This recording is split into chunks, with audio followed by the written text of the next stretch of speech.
Hello SBWB gang, Ajay भैया here. Students, मुझे पता है कि आप सभी जन अभी आपके यूनिट टेस्ट को लेके बहुत ही ज्यादा टेंस होंगे कि भैया हम 10th स्टैंडर्ड में आ चुके हैं या फिर हम भैया 11th स्टैंडर्ड में आ चुके हैं और हमारी फर्स्ट यूनिट टेस्ट है और हम चाहते हैं कि ये वाली जो पर्टिकुलर क्लास है इसमें हम स्टार्टिंग से 90 प्लस के स्कोर के आजू बाजू में ही रहे, मतलब कि आस पास ही रहे, जिससे कि हमको एक सेंस ऑफ एकम्प्लिशमेंट लगेगा और हम हमारे बोर्ड एग्जामिनेशन में या फिर फाइनल एग्जामिनेशन में हम उसी रफ्तार के साथ फोड़ सकेंगे।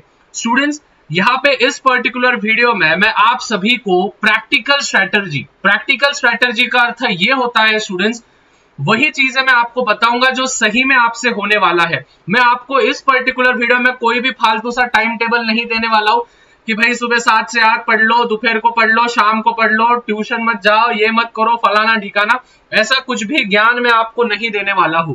जो चीजें आपसे सही में होगी, जो चीजें आप अच्छे से कर सकते हो, वही चीजें मैं आप सभी के साथ अभी सामने शेयर करने वाला हूं।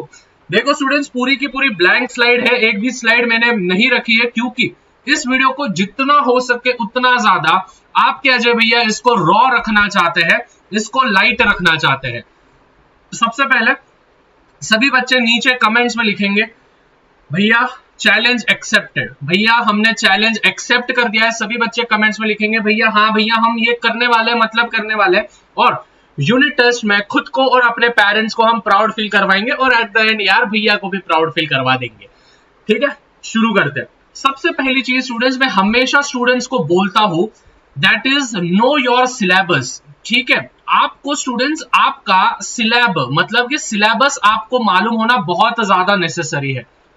होता क्या है स्टूडेंट्स, अभी देखो सपोज मैं इंग्लिश सब्जेक्ट की बात करता हूं। देखो यूनिट टेस्ट में ये जो 3 सब्जेक्ट्स होते हैं, ध्यान से सुनना, हेलो तेरे से बात कर रहा हूं, इधर उधर देखने का नहीं। इंग्लिश, मराठी और हिंदी, नहीं तो संस्कृत, एनीथिंग। ठीक है, हिंदी नहीं तो कौन सा, संस्कृत, जिसको स्टूडेंट्स हम लैंग्वेज के गिनती में हम लाते हैं, जिनको हम लैंग्वेज कहते हैं। बहुत सारे स्टूडेंट्स के लैंग्वेजेस में ही उनके मार्क्स चले जाते हैं। इसका सबसे मेन रीजन क्या है, ध्यान से सुनो।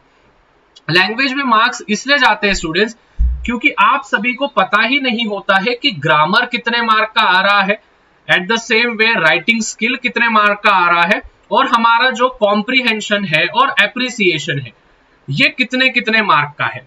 सबसे पहली चीज तो स्टूडेंट्स, आप आपके जो भी रिस्पेक्टिव टीचर हो उन रिस्पेक्टिव टीचर से जाके पूछना, सर मैम हमको बताइए कि ग्रामर कितने मार्क का है, राइटिंग स्किल कितने मार्क का आएगा, 5 मार्क का आएगा, 10 मार्क का आएगा, और राइटिंग स्किल के टॉपिक्स क्या क्या है, लेटर राइटिंग है, व्यू काउंटर व्यू है, या फिर क्या बोलते हैं स्पीच है, आखिर है तो है क्या, समझ में आया।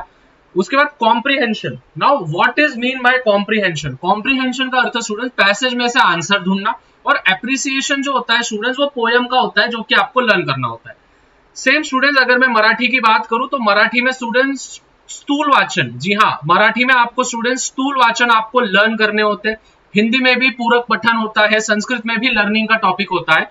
तो लैंग्वेज जब आप करोगे स्टूडेंट्स तो सबसे पहले आपको लर्निंग पे जाना है। हेलो ध्यान दे, सबसे पहले आपको लर्निंग पे जाना है, फिर लर्निंग होने के बाद आपको राइटिंग स्किल पे जाना है, फिर आपको ग्रामर पे जाना है। अगर इस सीक्वेंस में आप जाओगे तो आप आराम से चीजें हासिल कर सकते हो। ये तो हो गया स्टूडेंट्स नो योर सिलेबस, मतलब कि सिलेबस समझना बहुत ज्यादा आवश्यक है। अभी स्टूडेंट्स मैं बच्चों को हमेशा बोलता हूं, ध्यान से सुनना, मैं बच्चों को हमेशा बोलता हूं do not go for perfection. ठीक है, do not go for what which is perfection. अभी इसका अर्थ क्या है, देखो स्टूडेंट्स बहुत ही इजी वे में आपको समझा रहा हूं। हेलो ध्यान दो, हेलो ध्यान दो, इधर देख। सपोज ये एक बच्चा है, ठीक है, और यहाँ पे भी और एक बच्चा है। ऐसा समझो कि ये ए है, ये क्या है बेटा, ये बी है। ये दोनों एक ही स्कूल में जाते हैं, एक ही ट्यूशन में जाते हैं। लेकिन स्टूडेंट्स ए ऐसा क्या करता है कि उसके 90 प्लस आते हैं और बी ऐसा क्या करता है जिसके 90 से कम आते हैं। सबसे मेन चीज स्टूडेंट्स, अगर मैं आपको एक सिनारियो दूं, एक साइंस का पेपर है सपोज, ठीक है, साइंस 1 की अगर मैं बात करूं तो साइंस 1 में हम सभी को पता है स्टूडेंट्स यूनिट टेस्ट में हमको चैप्टर 1 आएगा और चैप्टर 2 आएगा। अभी होता क्या है स्टूडेंट्स, ये जो बी वाला होता है ये हमेशा परफेक्शन के लिए जाएगा। परफेक्शन मतलब क्या कि भाई चैप्टर 1 भी मेरा पूरा हो जाना चाहिए और चैप्टर 2 भी मेरा पूरा हो जाना चाहिए। मतलब कि भले ही देखो वो पूरा करने के चक्कर में चले जाता है, वो ऐसा सोचता है, जब वो चैप्टर 1 पे होता है तो उसको लगता है भाई चैप्टर 2 रह गया, जब वो चैप्टर 2 पे रहता है उसको लगता है भाई चैप्टर 1 का ये बाकी है, rather than going for the 2 chapters।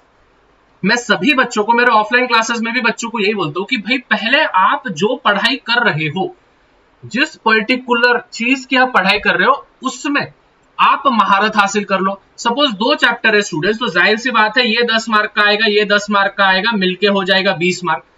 पहले आप क्या करो, चैप्टर 1 से 10 मार्क पूरे के पूरे आपके जेब में डालने की कोशिश करो, फिर अगर पॉसिबल हुआ तो चैप्टर 2 पे जाओ।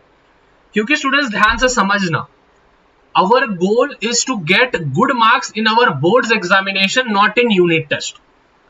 यूनिट टेस्ट में आपको 70% आ रहा है, 80% आ रहा है, 85 आ रहा है, 60 आ रहा है, 55 आ रहा है, it doesn't matter at all. अगर आपका एम, हेलो ध्यान दे, तेरे से बात कर रहा हूं, अगर आपका एम हाई होगा और आप बोर्ड एग्जामिनेशन में महारत हासिल करना चाहते हो, तो ध्यान में रखना एक चैप्टर पे एक ही टाइम पे जाओ और उसको जितना हो सके उतना परफेक्ट करने की कोशिश करो। 2 चैप्टर्स है, 2 में से एक आधा कर रहे हो, दूसरा आधा कर रहे हो, घंटा कुछ नहीं होने वाला है। उससे अच्छा है 2 चैप्टर्स है, 2 में से एक तो भी अच्छा चैप्टर करो, जिसमें से स्टूडेंट्स 20 में से लगभग 10 तो भी मार्क आप गिरा सकते हो, लेकिन वो खुद के मार्क्स होंगे, without cheating and without anything. आ रहा समझ में? क्लियर है? Okay. The third thing is paper analysis. ठीक है, अभी तीसरा चीज क्या होता है, पेपर एनालिसिस। अभी देखो पेपर एनालिसिस कैसे करते हैं। ठीक है, अभी देखो मैं जब भी इंपॉर्टेंट क्वेश्चन देता हूं तो बहुत ज्यादा पेपर एनालिसिस के बाद देता हूं। सपोज फॉर एग्जांपल, अगर आपका आज, मतलब सपोज आज मंडे है, ठीक है, मंडे को साइंस 1 का पेपर है और ट्यूसडे को आपको पता है कि भाई साइंस 2 का पेपर है।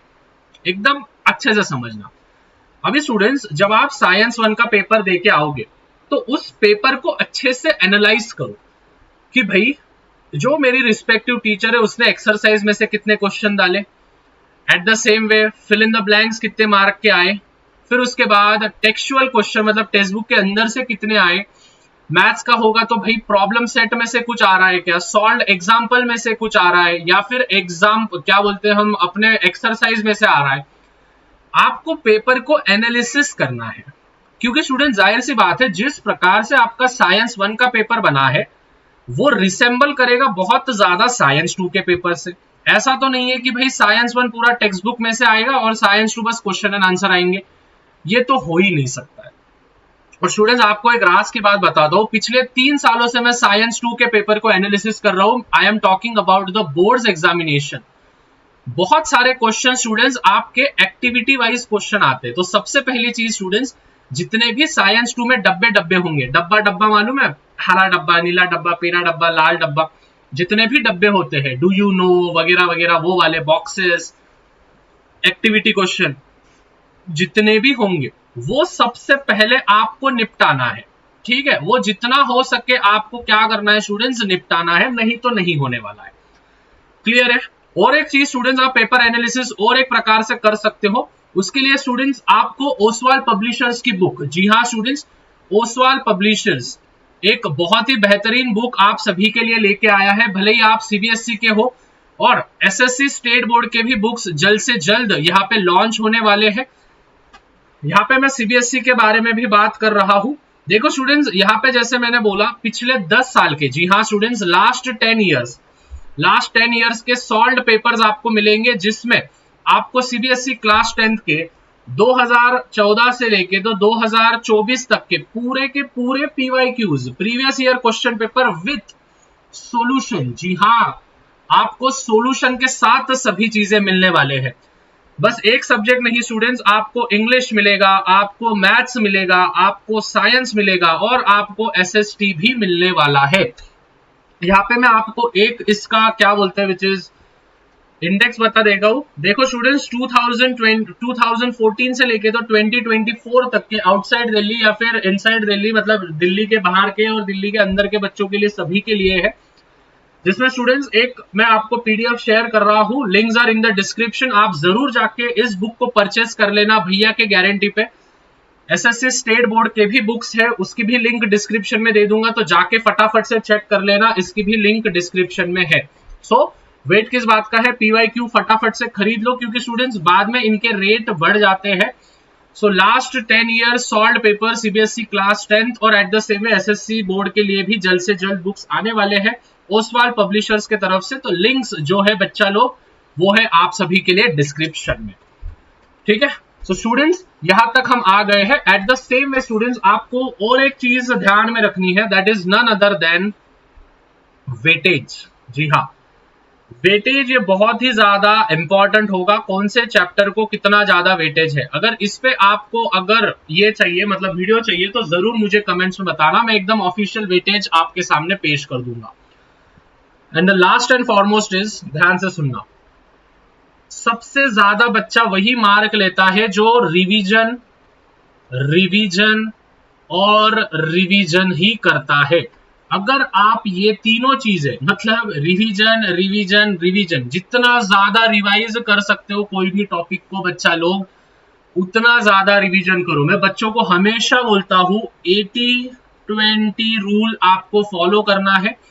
मतलब 120 मिनट अगर आप पढ़ाई कर रहे हो, 2 घंटा होता है, तो उसमें से 100 मिनट्स आपको कंटिन्यू स्टडी करना है और 20 मिनट्स जो है स्टूडेंट्स आपको जो आपने पढ़ा है उसको आपको रिवीजन करना है। अगर आप ये कर लोगे स्टूडेंट्स, मैं बोलता हूं कोई माइका लाल नहीं होगा जो आपके मार्क्स जो होगा वो कट कर पाएगा, ठीक है। सो आई होप स्टूडेंट्स सभी चीजें मैंने आप सभी को बता दी है। जितने भी चीजें मैंने बताए हैं प्लीज इसको शिद्दत से फॉलो करना और मैं भी देखता हूं कि आपको मार्क्स यूनिट टेस्ट में या फिर कौन से भी एग्जामिनेशन में कैसे कम आते हैं।